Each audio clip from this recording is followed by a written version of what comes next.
Adil Mir just beloved, লিখেছেন নাবিলা ইশক। পর্ব 11। রোজা বিছানায় পড়ে থাকলে সেভাবেই যেভাবে আদিল রেখে গিয়েছে। অনেকটা সময় যাবৎ কোনো নড়চড় করল না সে। চোখে দৃষ্টি রইল শূন্যে, স্পষ্ট কিছু দেখছে না, অথচ চোখের পাতায় কত শত দৃশ্যরা ঘুরে বেড়াচ্ছে। সবশেষে দুটো দৃশ্য একে অপরের সাথে বারবার টকটক খাচ্ছে, বারবার চোখে আঙ্গুল দিয়ে বোঝাচ্ছে দুই রকম আচরণ। মনে হচ্ছে দুই রকম মানুষ, কত ভেদাভেদ সেই দুটো আচরণের সাথে। দুটো দৃশ্য এক, খুব মনোযোগের সাথে নিজের পরনের শার্ট খুলে রোজার কাদামাটিতে ভীষণ নোংরা হওয়া পাঁচোরা যত্নের সাথে মুছে দিল আদিল মির্জা। দুই, ক্রোধে দিকবেদিক শূন্য হয়ে শরীরের শক্তি দিয়ে রোজার গলা টিপে ধরল আদিল মির্জা। রোজা নড়ল, হাত রাখল গলায়, সূক্ষ্ম একটা ব্যথা এখনো ঠাঁই পেয়ে আছে। দম বন্ধ অনুভূতিটা অবশ্য আর হচ্ছে না, তবে হাঁসফাঁস লাগছে। এত নিয়ন্ত্রণে কেউ কিভাবে বাঁচবে? রোজা কয়েকদিনেই যেমন দিশেহারা হয়ে পড়েছে, বাকিটা জীবন এভাবে কি কাটাতে পারবে, নাকি তার আগেই দম বন্ধ হয়ে মারা যাবে? সেই মুহূর্তে পাশ থেকে গঙ্গানোর আওয়াজ আসে। রোজা মাথা বাঁকিয়ে তাকাই পাশে।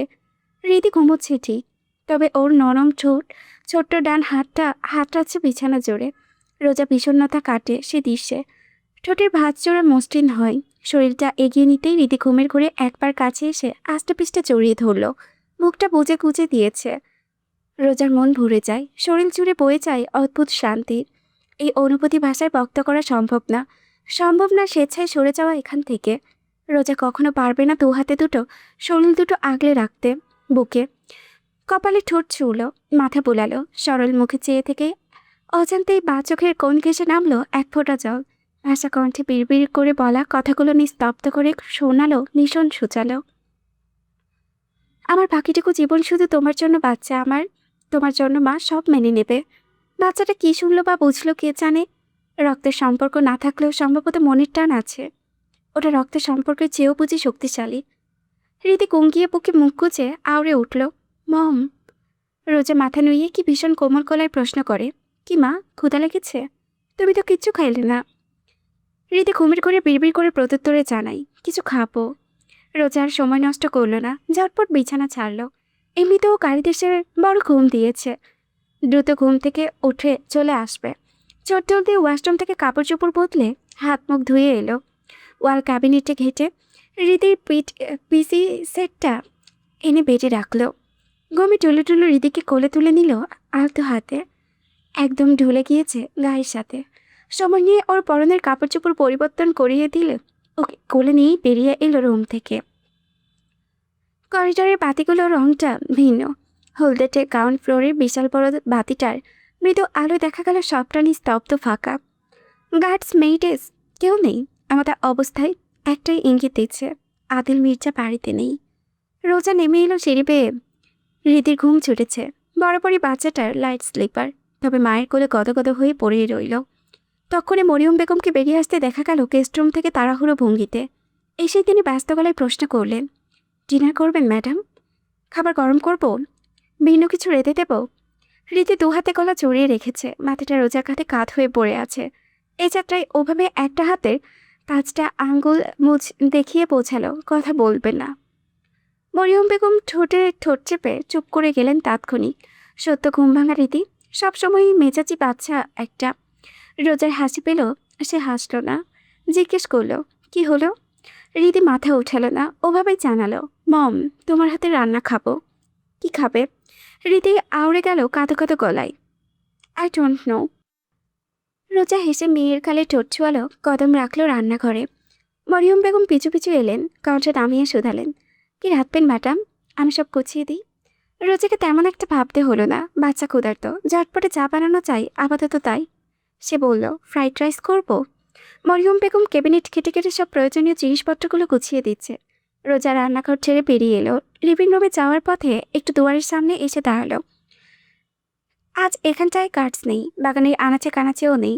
একেবারে সদর দরজার সামনে দেখা যাচ্ছে অনেকগুলোকে। রোজা লিভিং রুমের সোফায় রীতিকে শুইয়ে দিয়ে ফিরে আসে রান্না করে। মরিয়ম বেগম তখন পানি বসিয়েছেন। তার সাহায্যে দ্রুত হাতে রান্নাটা শেষ করলো। ফ্রাইড রাইসটা প্লেটে সার্ভ করে একটা অমলেট ভেজে রাইসের উপরে দিয়ে সাজালো। কাচের প্লেটটা হাতে এলো লিভিং রুমে।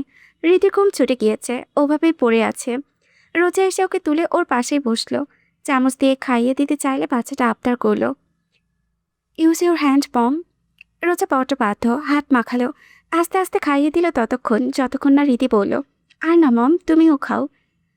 আমি তোমাকে খাইয়ে দিই। দিই কেন? রোজা অসহায় দৃষ্টির সামনে রীতির চোখ পিটপিটিয়ে গেল।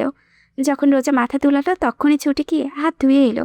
মরিয়ম বেগম একপাশে দাঁড়িয়ে মিটিমিটি হাসতেন। রোজা প্লেট ধরে রেখেছে। রীতি অবিকল রোজার খাওয়ার ধরনটা অনুসরণ করার চেষ্টা করে এক মুঠো ফ্রাইড রাইস লোকমা করে রোজার মুখের সামনে ধরে বলল, বড়দের মতো, হাঁ করো। রোজা খোলা মুখের সামনে ধরা খাবারটুকু ছোট্ট মুঠোয়, খাবার অর্ধেকটাই রোজার কোলে সোফায় পড়েছে। সেদিকে তার মনোযোগ নেই। সে বিষয় অনুভব করেছে খাচ্ছে মেয়ের ছোট্ট হাতে খাইয়ে দেওয়া খাবারটুকু। সাধারণ খাবার আজ অমৃত লাগার কারণ আছে তার কাছে। এত মুগ্ধতা নিয়ে রোজা নিজের মায়ের হাতেই খেয়েছিল। খাবার জীবনের এক পাকে মুখ বাড়িয়ে রীতি তুলতুলে গালে চুমুও খেলো কিছু। এতে রীতি খিলখিল করে হেসে যাচ্ছে। মমি, ডন্ট বি নটি। মরিয়ম বেগম ট্রেতে করে পানির গ্লাস এসে দাঁড়িয়েছেন কাছেই। খাওয়ার এক পাকে রোজা পানির গ্লাস নেওয়ার আগেই রীতি দ্রুত পানির গ্লাসটা নেড়ে বাড়িয়ে ধরল তার দিকে। রোজার চোখ হাসে। সে নাই। পানি খেয়ে অবশেষে ফাঁকা প্লেটে হাত উঠে দাঁড়াই। রীতিকে নিয়েছে আসে রান্নাঘরে। ওর হাত ধুয়ে দিয়ে নিয়ে শুধালো, ঘুমাবে এখন? রীতি ফিরে তাকিয়ে মাথা নাড়ে বলল, এখন আর ঘুম আসবে না। তাহলে আমার ফেভারিট কার্টুন দেখি। রীতির চোখ দুটো চলচল করলো। মম, টাইম লর্ড দেখবো। রোজা প্রথমে বুঝলো না নামটা। ধারণা করলো রোপাঞ্চেল। ঠিক আছে। হাত ধোয়ানো হতেই ছুটে গেল লিভিং রুমে। ওয়াল টিভি চালু করেছে। রিমোট দিয়ে টুকিটুক করে কার্টুন বের করলো। রোজা নিজেও হাত ধুয়ে এলো। মরিয়ম বেগম চারপাতিটা বন্ধ করে দিয়েছে। চালু করেছেন ছোট্ট বাল্বটা। আলোটা নেবো নেবো। রোজা রীতিকে দিয়ে সোফায় শুয়েছে। কম্পিউটারটা টেনে নিয়েছে শরীরে। ইতিমধ্যে রূপাঞ্চল শুরু। মারিয়ম বেগম রান্নাঘরে কাজ ছেড়ে আসতেই রোজা এক ফাঁকে তাকিয়ে বলে, আপনি গিয়ে শুয়ে পড়ুন, দরকার হলে আমি ডাকবো। মারিয়ম বেগম চলে গিয়েছে। বড় টিভির পর্দায় একটা বাচ্চা ঘুরছে। কি বিশাল চুল, কত সুন্দর মুখ। রীতি মুগ্ধ চোখে দেখতে দেখতে কত কথা বলছে। রোজা তালে তাল মেলাচ্ছে, ছোট ছোট প্রশ্নের জবাব দিচ্ছে। নেশাই বোধ, এলোমেলো মস্তিষ্ক। ঠিক ওই সময়তেই নরম পায়ের লাথিটা এসে সোজা পড়েছে শান্তর শক্ত চোয়ালে। লাথিকে এমনভাবে থমকালো যেন কেউ ওকে আষ্টে পিষ্টে মোটা দড়ি দিয়ে বেঁধে রেখেছে। অবিশ্বাস্য চেয়ে আছে মণিজোড়া। সুযোগে ঝুমুর এলোমেলো ওড়নাটা গায়ে চড়িয়ে হাঁটুতে ছেড়ে হেঁটে ঝড়ের ব্যাগে এসে পেছনের সিটে চলে এসেছে। ছলছল চোখ, ভীষণ আতঙ্ক নিয়ে চেয়ে আছে শান্তর দিকে। বেশ ভয় পাচ্ছে, তার চোখে মুখেই লেখা। তারপরেও কেমন কাঁপতে কাঁপতে বলল, আপনি একটা দুশ্চরিত্র লোক, শহরে থেকে বাজে হয়ে গেছ। তুমি একটা নষ্ট। ছি। শান্ত আহম্মকের মতো ঝুমুরকে দেখে গেল। কাঁদছে, কাঁপছে, তারপরও চোখ রাঙানো ভুলছে। শান্তকে শেষ কবে কেউ মেরেছে মনে করতে পারছে না। থাপ্পড় না লাথিও খেলো। এমন বাজেভাবে স্ত্রীর হাতে পায়ে মার খেয়েছে, তার রাগ লাগছে না কেন? রেগে মেগে ঝুমুরকে মাথায় তুলে একটা আঁচড় মারা উচিত নয় কি? উচিত তো, আলবাত উচিত। তবে কেন মনে যাচ্ছে না? ঝুমুরের ওপর অমন অবস্থা দেখে নির্লজ্জের মতো আবারও গিয়ে আদর করতে ইচ্ছে করছে। সে পায়ে লাথি মেরেছে, ওর পায়ের পাতায় চুমু খেতে মন যাচ্ছে, কিন্তু না, তা সে করবে না। শান্ত শিকদারকে মারাম এই মেয়েকে শিক্ষা না দিলেই না। শান্ত গভীর মুখে কিছুক্ষণ ঝুমুরকে দেখে সোজা হয়ে বসলো ড্রাইভিং সিটে। পরনের এলোমেলো লুঙ্গিটা গুছিয়ে উদাম শরীরে গাড়ি স্টার্ট করলো। ফেলে রাখা ব্লুটুথ কানে ঢোকালো। ইতিমধ্যে ফোনে বেশ কিছু মিস কল শো হচ্ছে। কল ব্যাক করতে গিয়ে গাড়ির স্পিড বাড়ালো। এত জোরসে এলোমেলো ভঙ্গিতে গাড়ি চালাচ্ছে যে ঝুমুর আতঙ্কে সিট খামচে ধরল। ভয়ে, ক্রমশ অভিমানে, অনুশোচনায় ভুগতে থাকলো। নিজের পাটাকে কি কেটে ফেলে দেবে?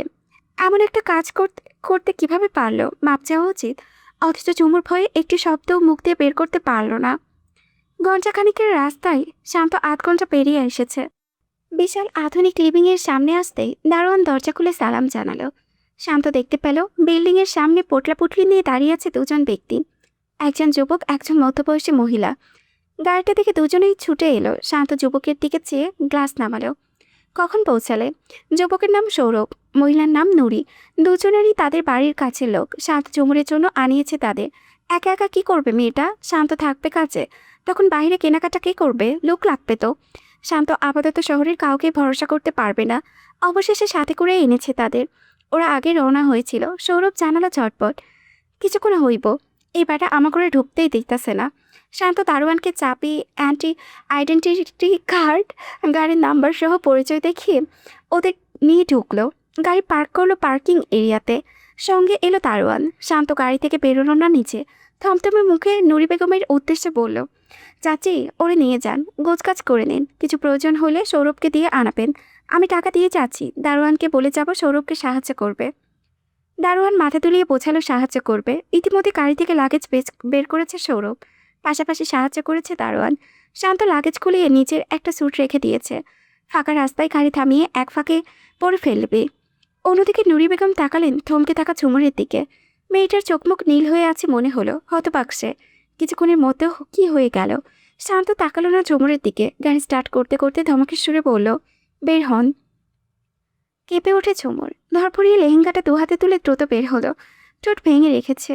এই বুঝি কাঁদবে। শান্ত দারোয়ানের দিকে চেয়ে বলল, ওদের পৌঁছে দিন আমার ফ্ল্যাটে। দারোয়ান নিচে কিছু ব্যাগ লাগেজ নিয়ে আগে আগে হেঁটে ফিরে চেয়ে বলল, আসুন এদিকে আসুন। ঝুমুর ঠাই দাঁড়িয়ে আছে। শান্ত তাকানো ভুল করলো না। মোটেও সে দেখবে না তাচ্চাল মেয়েকে।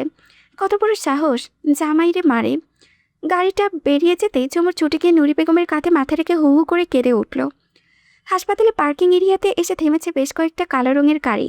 দ্রুত বেরিয়ে বডিগার্ডস বেরিয়ে এসে ঘিরে ধরেছে পুরো জায়গাটা। ওই সময় এসে থামলো শান্তর গাড়িও। দ্রুত বেরিয়ে এসেছে। পরনে পারফেক্ট কালো রঙের স্যুট, কানে ব্লুটুথ। এলেনের অপোজিটে গিয়ে তার দরজা মেলে ধরল। আদিল বেরিয়ে এলো সঙ্গে সঙ্গে। পাশাপাশি ম্যানেজার আনোয়ার খন্দকারও বেরিয়ে এলেন। সবগুলো বডিগার্ডস নিচে তাকালো। আদিলের সাথে ভেতরে যাচ্ছে আনোয়ার খন্দকার, শান্ত আর এলেন। আদিলের ডানে বামে তারা। তাদের গ্রুপটা হাসপাতালে উপস্থিতির সকলের নজরে পড়ল বেশ। মৃদু মানুষগুলো ইচ্ছেতেই কেমন চেপে গেল। আলো জ্বলায় করিডোর দিয়ে হেঁটে এসে থেমেছে লিফটের সামনে। সোজা এসেছে তৃতীয় তলাতেই। শেষের কেবিনের সামনে আসতেই শান্ত দরজা খুলে ধরল। বড় কেবিনে দুটো বেড। ক্লান্ত হেডবোর্ডে হেলান দিয়ে আপেল খাওয়ার পাশাপাশি ফোনে গেমস খেলছিল। আওয়াজ পেয়ে মাথা তুলে তাকাতেই দেরি লাফিয়ে বেড থেকে নামতে দেরি হলো না। ডুবু ধরফরিয়ে উঠতে যাচ্ছে, তবে পারছে না। ওর পায়ে এখনও ব্যথা। অন্যদিকে ক্লান্তকে দেখার উপায় নেই। এই ছেলে কাঁধে গুলি খেয়েছে, ব্যান্ডেজ না থাকলে পুরোপুরি সুস্থ মানুষ।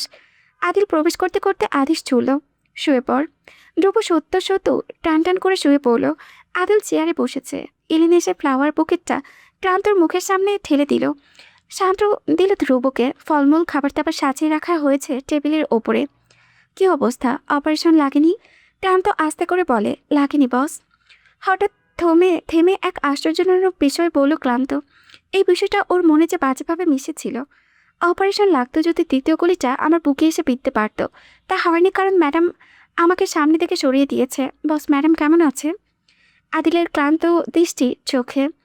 কিছুক্ষণ চেয়ে থেকে ক্লান্ত হাসপাস করে কিছু বলার আগে আদিল বলো, রেগে আছে আমার উপরে, তাছাড়া ভালোই। আদিল উঠে দাঁড়ালো, কাজ চাপড়ে বলো, দ্রুত ফেরার প্রয়োজন নেই, কিছুদিন রেস্ট নে, ভর্তি থাক, ফুললি সুস্থ হয়ে তারপর ফিরবি। ক্লান্ত ধ্রুব সুর মিলিয়ে বলতে চাইলো, তারা সুস্থই প্রায়।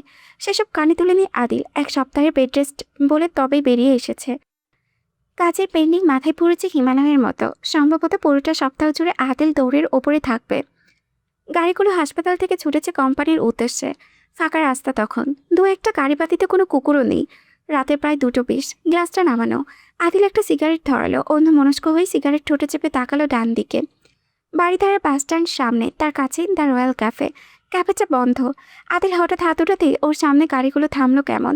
আনোয়ার খন্দকার ওদিকে চেয়ে একটু থমকালেন। ক্যাফের সামনে একটা কুকুর বসে আছে, ছোট্ট কুকুর। গাড়ির রংটা সাদা হলেও ধুলো বালিতে ভীষণ ময়লা হয়ে আছে। আদিল ওদিকে চেয়ে রইল অনেকটা সময় ধরে।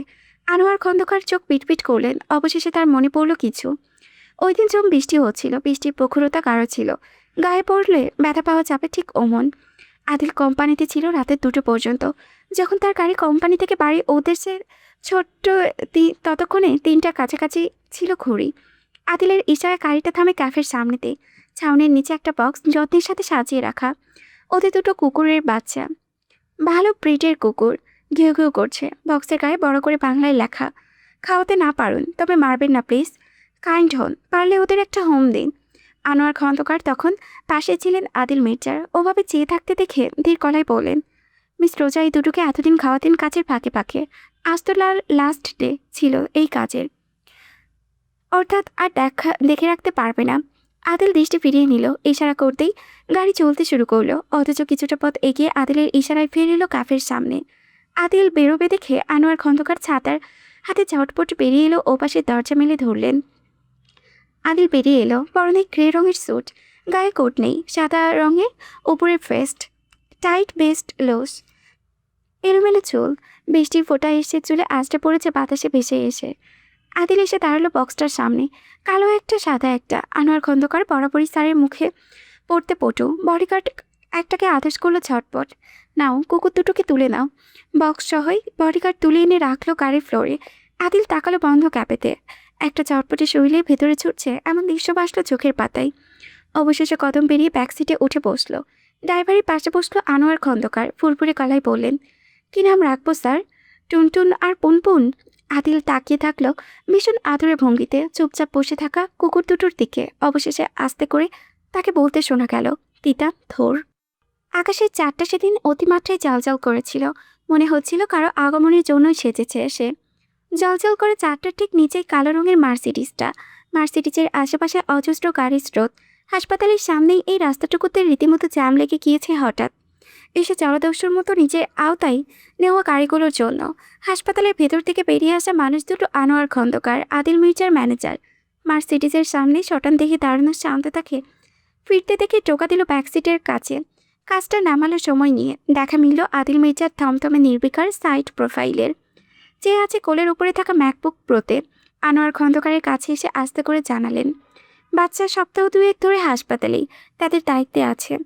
আদিলের চেহারায় পরিবর্তন আসে না, মাথা তুলে তাকায় না, শুধু মুখে শুধায় ডিসিশন কি নিয়েছে। আনোয়ার সাহেব দম নিলেন। হাসপাতালকে দায়িত্ব দিয়েছে কাউকে দত্তক দিয়ে দিতে। আদিলের কোনো প্রত্যুত্তর আসে না, অনেকটা সময় হয়। আনোয়ার সাহেব এক পলক দৃষ্টি তুলে দেখে নেয় বসের নিস্তব্ধ অভিব্যক্তিটুকু। পাশে দাঁড়ানো ভারী চোখ মুখের শান্ত তাতে দাঁত পিষে আউড়ে বসে। যেই দেখলো বাসকে বাচ্চা দিয়ে কন্ট্রোল করতে পারছে না, অমনি হাত ধুয়ে সরে গেল, ফেলে গেল। মা অমনি হয়, স্বার্থবাদী লোভী একটা। এলেন এসে সাথে সাথে কোনো দিক খোঁচা মারলো রাগান্বিত ছেলেটিকে। শান্ত থামলো, দৃষ্টি নোয়ালো, অথচ বুকের ওঠানামার গতি জানাচ্ছে রাগে কাঁপছে সে। আদিল মির্জার চোখ মুখের কোনো পরিবর্তনই এলো না। এক পর্যায়ে শোনা গেল নিপুষারে আওড়ানো শব্দগুলো, ডিএনএ টেস্ট এসেছে, কি বলেন? প্রশ্নের উত্তর দিতে নিয়ে আনোয়ার সাহেবের কণ্ঠ অন্যরকম শোনালো, আপনার রক্ত, এই মির্জা বংশের রক্ত। ছেলে না মেয়ে? আনোয়ার সাহেবের ধরে আসা গলায় আওড়ালো, মেয়ে, অবিকৃত আপনার মতন, চোখ নাক সব। আদিলের আঙুলগুলো থমকালো, নীরবতায় কাটলো কিছুটা সময়। শান্তকে সময় দেওয়া হয় না, ব্যাকসিটের দরজা খুলে ধরায়। হঠাৎ করে দরজা ঠেলে বেরোলো আদিল। ওই দৃশ্যে আনোয়ার সাহেব থমকালো, পর মুহূর্তেই তার চোখের কোণে ভিজে ওঠে। চোখে জল নিয়েই হাসেন কেমন। এগুলো বসের পেছনে ছোটেন দ্রুত কদমে। পাশাপাশি এলেন শান্ত, সামনের পথে লোকজন সরিয়ে দিচ্ছে। দোতলার কিটব্যাক কেবিনের 100 নাম্বার রুমে এসে থামলো তাদের দলবল। আনোয়ার সাহেব দরজা মেলে ধরেন। আদিল প্রবেশ করলো। সাদাসিধে একটা রুম, অপ্রয়োজনীয় কিছু নেই। একটা বাচ্চা রাখার শুভ্র রঙের ট্রলি এক কোণেতে পড়ে আছে, ওতে একটা ছোট্ট প্রাণের অস্তিত্ব আছে। আদিল বাড়ালো কদম। তার নেওয়া এক একটা কদমের ভার ওই মুহূর্তেই অনেক ওজনের ছিল। ট্রলির ভেতরে শুভ্র রঙা কম্পিউটারে জড়িয়ে আছে একটি ছোট প্রাণ। কতটুকু হবে? হবে কি আদিলের হাতের সাইজের? হাতের সাইজ থেকেও বুঝি ছোট। ছোট্ট মুখের দুটো চোখ বন্ধ, রক্তিম ঠোঁট দুটো ঘুমের মধ্যে নাড়াচ্ছে ক্রমাগত, জিহ্বা বের করছে। ছোট হাত দুটো মুষ্টিবদ্ধ হয়ে পড়েছে তার মাথার দুপাশে। আদিল দাঁড়িয়ে থেকে শুধু দেখল। আনোয়ার সাহেব আস্তে করে বলেন, বস হাত বাড়ান, ধরুন। আদিল সময় নিল, অবশেষে হাত বাড়ালো, ধরল মুষ্টিবদ্ধ পুতুলের মতো হাতটা। সাথে সাথে অতটুকু হাতটা আদিলের একটা আঙ্গুল মুষ্টিতে আগলে নিল। আনোয়ার সাহেবের হাসি চওড়া হয়ে মুহূর্তেই। পেছনে দাঁড়ানো শান্ত এলেন মুখ ভরে হাসছে, তবে শব্দ করছে না কেউই। আদিল হতবিহ্বল চোখে চেয়ে থেকে অনুভব করলো তার একটা আঙ্গুল নরম মুঠোয় নেওয়া ছোট্ট হাতে অনেক শক্তি। এক অদৃশ্য টান, আদিল অজান্তেই এগিয়ে গিয়ে মিশে দাঁড়ালো ট্রলির সাথে। হাতটা আরও বাড়িয়ে দিল যেন সহজে ধরে রাখতে পারে। খোলা দরজার সামনে তখন নার্স, ওয়ার্ড বয় এসে দাঁড়িয়েছে। এলেনের ভয়ঙ্কর ইশারায় চুপসে আছে তারা। হঠাৎ ঘুমন্ত শিশু নড়েচড়ে উঠল, শব্দ করে, মুখে গঙ্গানির মতো। আস্তে করে যখন চোখ মেলে সোজা তাকালো, আদিল থমকে পড়ল। আটকালো শ্বাস প্রশ্বাস। ধূসর চোখের মণি দুটোর চাহনি স্থির আদিলের দিকে। পর মুহূর্তে দুগাল পরে হেসে উঠল শিশুটি। ছোট্ট শরীরটি মুর্শে গেল সামনে। ওই হাসির সামনে আদিলের কালো দুনিয়াটাই যেন ধ্বংসে পড়ল এক মুহূর্তে। বেবি হাসছে, কি সুন্দর! অথচ আমরা এতদিন ধরে টেক কেয়ার করেছি, মুখে কোনো হাসি ছিল না। এই প্রথম এইভাবে হাসতে দেখছি, কি মিষ্টি। একজন নার্স প্রবেশ করেছে। বাচ্চাকে ওভাবে হাসতে দেখে ভদ্রমহিলা আদিলকে অপলক দেখে নিচেই বলে, বাবা আপনি, চেহারার কি মিল! একেই বলে রক্তের টান, খোদার দেওয়া অলৌকিক শক্তি। বাবাকে দেখে ঠিকই চিনে নিয়েছে। নিন নিন, কোলে নিন, বাচ্চা কোলে উঠবে আপনার। কেমন করছে? আনোয়ার সাহেব চেপে দাঁড়ালেন, থামলেন না নার্সকে। বয়স্ক মহিলাকে দৌড়জোড় দেখতে দিলেন। ভদ্রমহিলা বাচ্চাটিকে দু হাতে দূরে নিয়ে এগোলেন আদিলের সামনে। বাড়িয়ে দিয়ে বোঝাতে থাকলেন কিভাবে নেবে। ফানুসের মতো নরম, হালকা।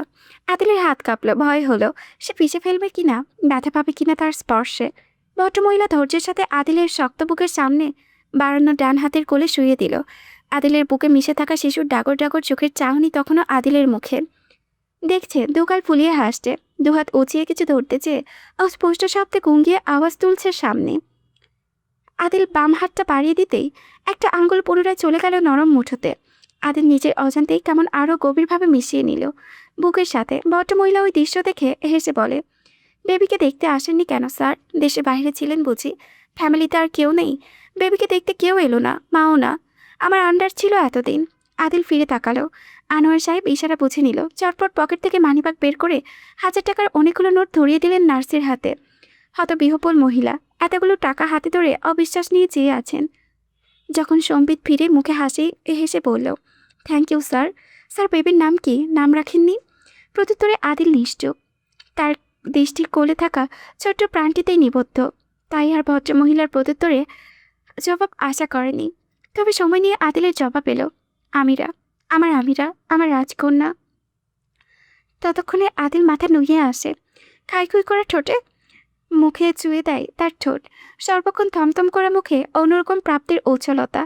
আনোয়ার সাহেব কেঁদে ফেললেন নিঃশব্দে। শান্তর চোখ দুটো লাল, অথচ বোঝেন না নার্স। তিনি প্রশংসা করে গেলেন, কি সুন্দর নাম। পরপর ব্যস্তভাবে বাচ্চার জন্য দুধ আনতে এগোলেন ট্রলির সামনে। না ফিরে জিজ্ঞেস করলেন, বেবি নিয়ে যাবেন স্যার?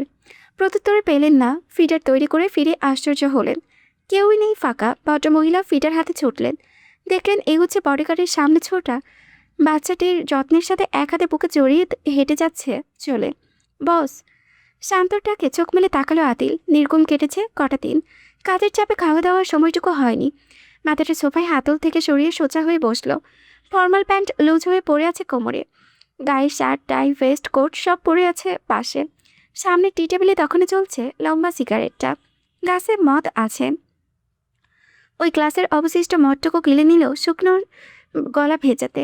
অন্ধকারী চারিপাশটা। কাছে দেওয়ালের বাইরে দৃষ্টি জানাচ্ছে বেশ রাত হয়েছে। গভীরে হয়ে আসা কণ্ঠে প্রশ্ন করে আদিল, কটা বাজে? ততক্ষণে শান্ত বাতিগুলো জ্বালিয়ে দিয়েছে। জানাই এলেন 12টা। আদিল উঠে দাঁড়ালো। পকেটে দুহাত পরে এসে গ্লাস নামালো ওয়ালের সামনে। রাস্তাঘাটে যানবাহন কমে গিয়েছে, সব নীরবে হতে শুরু করেছে। চারদিকে দিকপল চ্যাটার্জির আসার কথা আছে, ততক্ষণে পৌঁছানোর কথা। তখনই দরজায় করাঘাত পড়ে। শান্ত গিয়ে দরজা খুলে ধরল। দিকপল চ্যাটার্জির হাতে কার্ডের ব্রেকফাস্ট। তিনি প্রবেশ করতে জানালেন, নিচে কার্ড নিয়ে এসেছি, কিন্তু আমার মেয়ে ওয়েডিং অ্যাটেন্ড করতে হবে তোমায়। With madam of course. কোনো না শুনছি না। আদিল মির্জার উপস্থিতিতে গোটা বাড়ি জুড়ে যেমন এক অন্যরকম অস্থিরতা বিরাজ করে, তেমনি থমথমে শূন্যতায় ডুবে থাকা তার অনুপস্থিতিতে বোঝা যায় বাড়ির মালিক বাড়িতে নেই। আজ নিয়ে 3 দিন হতে চলল রোজা আদিলকে দেখেনি। সম্ভবত লোকটা বাড়িতেই ফিরেনি, সেই যে বেরিয়েছে। ওই তো সময় বুঝে শুধু রীতির সাথে একবার করে ভিডিও কলে কথা বলেছে। একদিক দিয়ে অবশ্য রোজার জন্য স্বস্তির মানুষটা বাধ্যতার দিনগুলো ভীষণ শান্তির কেটেছে। অতটাও মন্দ না, দম বন্ধ অনুভূতিটা আর হচ্ছে না। প্রাসাদের মতো এই বাড়ির 4 দেওয়ালে যে সে বন্দী হয়ে আছে, এই ব্যাপারটা সই নেওয়া যাচ্ছে। ইদানিং সে বাগান চড়ে হাঁটতে পছন্দ করছে, ড্রাইভওয়ে পথ ধরে। বিশেষ করে ল্যাম্পপোস্টের আলোয় কি দারুণ লাগে। মাথার উপরে চাঁদ থাকলে আরও অন্যরকম চমৎকার হয়ে ওঠে সবটা। বাগানের জমিনে ট্রিপ করে রাখা সবুজ গাছে নগ্ন পায়ে হাঁটটা এত ভালো লাগে রোজার। যখন সে হাঁটে ওই সময়টা রীতি তাকে অনুসরণ করে পিছু পা হাঁটবে। সাথে আবার তিতান থোড়ও আছে। কুকুর দুটো রোজাকে বেশ পছন্দ করে। এত আপন করে কিভাবে নিল কে জানে। কি ভয়ঙ্কর দেখতে না ওরা, কি বিশাল দেখি, অথচ স্বভাবে সৌত জন্মানো বাচ্চাদের মতো। এত আদুরে মাথা ছুঁয়ে দিল কোলে এসে গড়ে পড়ে। এই তো আজও রাতের খাবার খেয়ে রোজা হেঁটেছিল বাগান জুড়ে। রীতির সাথে তিতান থোড়ও পেছন পেছনে হেঁটেছে টুকটাক করে। ৮ ঘন্টার মতো বাগানে তারা। বেশ রাত হয়েছে দেখে রীতিকে নিয়ে শোয়ার প্রস্তুতি দ্রুত নিয়েছিল। ইদানিং রীতিকে ঘুম পাড়ানো ভীষণ কষ্টের হয়ে উঠেছে। ঘুমোতেই চায় না। ওকে বুকে নিয়ে কত শত গল্প গান করে ঘুম পাড়াতে হয়। রাতের তখন ১টা ২০। রীতিকে ঘুম পাড়িয়ে রোজা নেমে এলো, পরনে শুভ্র রঙের সিল্কের নাইট গ্রাউন। দুপুরে ঘুমানো হয়েছে অনেকটা সময়, এখন আর ঘুম আসবে না। হাতে ফোন নেই, নেই বই। লিভিং রুমে মুভি দেখা ছাড়া হাতে তেমন আর অপশান নেই। রোজা এসে টেলিভিশন চালু করলো, পা জোড়া তুলে বসলো। নেটফ্লিক্স থেকে চেনা পরিচিত ক্রাইম থ্রিলারের একটা সিরিজ ছেড়ে গা এলালো। সিরিজ নিজের মতো চলল। রোজা বেশিক্ষণ সজাগ থাকতে পারেনি। ৮ ঘন্টার মাথাতেই সোফার হাতলে মাথা রেখে আছোয়াভাবে ঘুমিয়ে পড়েছে। সেই ঘুম ভাঙেনি একগুচ্ছ গাড়ি ঢোকার আওয়াজেও। যখন আড়মোড়া ঘুমটা ছুটে আসে, ততক্ষণে তার সামনে লম্বা চওড়া একটা শরীর দাঁড়িয়ে থাকতে দেখল। রোজা সামান্য হকচকিয়ে ওঠে। জবুতবু হয়ে কোনোভাবে উঠে বসতেও পারে না। আদিল খপ করে ধরল হাতটা, নড়তে দিল না। বল প্রয়োগ করে বসে রাখে নিজের পাশেও বসে কপালে কপাল ঠেকালো রোজার কাঁধে। রোজা নড়েচড় করে না, স্তব্ধ হয়ে থাকে শুধু। দৃষ্টি থমকে থাকে আদিলের উস্কো খুস্কো চুলের ভাঁজে। অনেকটা সময় যাবৎ আদিল ওভাবেই আছে। এক পর্যায়ে ধীরে ধীরে মুখটা কাঁধ থেকে নিয়ে গিয়ে কুচলো স্পর্শকাতক ঘাড়ির ভাঁজে। রোজা মিইয়ে যায়, গা কাটা দিয়ে ওঠে। দ্রুত হাত সরাতে চাইলে আদিল নিজের ডান হাতে চঞ্চল হাত দুটো সযত্নে চেপে রাখে। কণ্ঠে নিভু নিভু শোনালো, মাঝখানে পারি না থেকেও ফিরেছি আমি। I can be that busy রোজ কিন্তু এখন দেখো, 3 দিনও থাকতে পারছি না। 3 দিন লাগে 3 বছরের মতো। রোজা গলা শুকিয়ে আসে। পর মুহূর্তে বলা আদিলের কথাগুলোতে থমকে পড়ে তার দুনিয়া। আমার এতটা ভয়ঙ্কর অসুখ হয়ে আছে, ওই অসুখের ওষুধ তুমি, ডু ইউ নো? রোজার হৃৎপিণ্ড এত বাজেভাবে লাফায় যে কিছুক্ষণের জন্য গলায় শ্বাস আটকে আসে। অনুভব করে ইতিমধ্যে আদিলের ঠোঁটে চুমুর বর্ষণ তুলেছে ঘাড়ে। চোখের পলকে তাকে শুয়ে দিয়েছে সোফায়। অমন ভারী শরীরটা ছেড়ে দিয়েছে তার উপরে। দম বন্ধ হয়ে এলেও রোজা মুখে একটা শব্দ উচ্চারণ করতে পারে না। অসহায়ের মতো দেখে আদিল চোখ বুজে। ঘাড়ে মুখ গুজে পড়ে তার। আর তার নড়চড় নেই। রোজা আতকে ওঠে যখন অনুভব করে লোকটা ঘুমিয়ে পড়েছে। আশ্চর্য। 2 হাতে ঠেলাতে চেয়ে দ্রুত আওড়াই, এই যে উঠোন, উপরে গিয়ে ঘুমান। আদিলের জবাব এলো না। সে যে ভীষণ শান্তির ঘুম দিচ্ছে তা তার স্বাভাবিক শ্বাস প্রশ্বাস দেখলেই বুঝে নেওয়া যায়। কিছু মুহূর্তের মধ্যে ঘুমিয়ে পড়েছে পোল। এই লোক কি ঘুমায়নি এই 3 দিনে একটুকু? ভাবনাটুকু আসতে রোজার হাত দুটো থমকালো সঙ্গে সঙ্গে। মুখ দিয়ে আরও একটা শব্দ বেরোলো না। সে পড়ে রইল অমন ভারী শরীরটা নিয়ে। মনে হচ্ছে আজ তো একটা ওভেনের ভেতরে সে ঢুকে বসেছে। শীতল লিভিং রুমে এই উষ্ণতাটুকু বেশ স্বাচ্ছন্দ্যের বটে। এক পর্যায়ে রোজার চোখ জোড়া লেগে আসে। পুরোপুরি ঘুমের করে যাওয়ায় পথে মনে হলো কেউ ফিসফিস করে যাচ্ছে কানের কাছটাই। My beloved, very mine, all mine. Jhumur আর চোখে দেখলো শান্ত নির্বিকার সাইড প্রোফাইল। চোয়ালটা কেমন শক্ত করে রেখেছে। চোখের মনি দুটো পাষাণ্ড লাগছে। মায়া তো আর নেই ওতে। ভীষণ গুরুগম্ভীর মুখে টাইপ করেছে। একটাবার পাশে ফিরে তার দিকে তাকাচ্ছে না। তাকাবেই বা কেন? ঝুমু তো তাদের মতো শহরের মডার্ন মেয়ে না, হতে পারেনি মানুষের মতো, মানুষটার মনের মতো সঙ্গী। তাই বোধহয় অগ্রাহ্য ফুরিয়ে এসেছে, আগ্রহ ফুরিয়ে এসেছে তার উপর থেকে। আফসোস করেছে নিশ্চয়, ভেবেছে বিয়ে করে ফেসে গিয়েছে। গত কদিন ধরে কেঁদে কেটে ঝুমুরের চোখে যত জল ছিল সবই শুকিয়ে গিয়েছে। এখন শত কষ্টেও চোখে আর জল আসছে না। দুঃখে অভিমানে শুধু বুকের ভেতরটা শুকনো মরুভূমি ন্যায় খাকা করেছে। বড্ড নিশ্চয় লাগছে। গ্রামে সে ফিরে যেতে চেয়েছে কিন্তু পারেনি। তাকে অবহেলা করেছে ঠিক, বেরোতেও দিচ্ছে না। ফ্ল্যাট থেকে বেরোনোর অনুমতিই তো নেই। আজ যখন সকাল সকাল শান্ত বাড়ি ফিরল, ঝুমুর ভেবেছিল এই বুঝি রাগটা জোরে পড়ে গিয়েছে লোকটার। অথচ না, তেমন নয়। সেদিনের রাগ নাকমুখ জোরে এখনও দিব্যি আছে। উল্টো বোধহয় আরও বেড়েছে। মেজাজ আরও চড়েছে তার উপরে। ঝুমুরের দিকে একবার যখন তাকালো মনে হলো এই বুঝি ওকে মারির তাতে পিষে কামড়ে খেয়ে ফেলবে। হ্যাঁ, ঝুমুর মানছে তার ভুল হয়েছে, লাথি মারা উচিত হয়নি। তাও আবার থোতাই।